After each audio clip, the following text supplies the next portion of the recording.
bantay sarado pa rin ang paligid ng Senate building. Dumating naman doon ang nagpakilalang asawa ng inarestong NBI volunteer. At live po mula sa Senado, nasa frontline ng balitang yan, si Nina Ongpauco. Nina, kamusta ang sitwasyon dyan ngayon sa Senado pagkatapos ng napakaraming kaguluhan kagabi?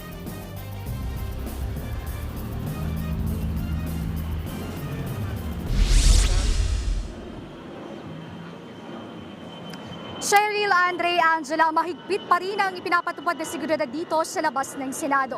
Kaugnay nga yan sa nangyaring tensyon na naganap kagabi at nananatili pa rin ang mga supporters ni Senator Bato de la Rosa hanggang ngayong umaga dito sa labas ng Senado. Muli ngang nagdaos ng programa ang mga supporters ng senadora para tutulan pa rin ang pag-aresto sa kanya. Naniniwala raw sila na hindi scripted ang nangyaring tagpo sa Senado at naniniwala raw silang galing sa panig ng NBI ang mga nagpaputok ng baril. Emosyonal ding dumating ang nagpakilalang misis ng inarestong NBI volunteer. Kasama rin ng babae ang kanilang abogado. Maging sila ay kumala pa raw ng impormasyon kung bakit inaresto ang NBI volunteer at kung bakit naroon siya sa Senate building.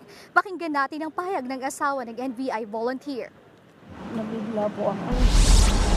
Bakit po siya inaresto eh. Tinawagan po ako ng kasama niya pong volunteer din po na yun nga po, inaresto daw po siya.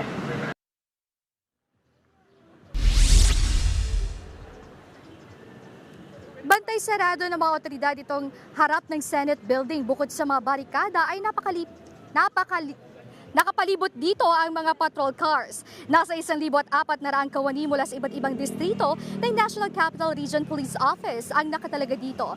Cheryl, Andre, Angela, sa ngayon ay nandito pa rin tayo sa harap ng Senado at nakaantabay tayo sa kung ano man ang pwedeng mangyari sa labas ng Senado. At kasunod nga niyan ay kumpara naman sa nangyaring tensyon kagabi ay mas malumanay na ang sitwasyon ngayong umaga at nananatili pa rin ang mga supporters ni Senator Bato de la Rosa. At kung mapapansin nyo sa aking likuran ay nandito pa rin ang mga kawini ng mga otoridad dito sa palibot ng Senado.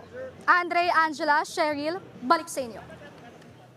Mag-iingat ka dyan. Live po mula sa Senado. Maraming salamat, Nina Ongpauco.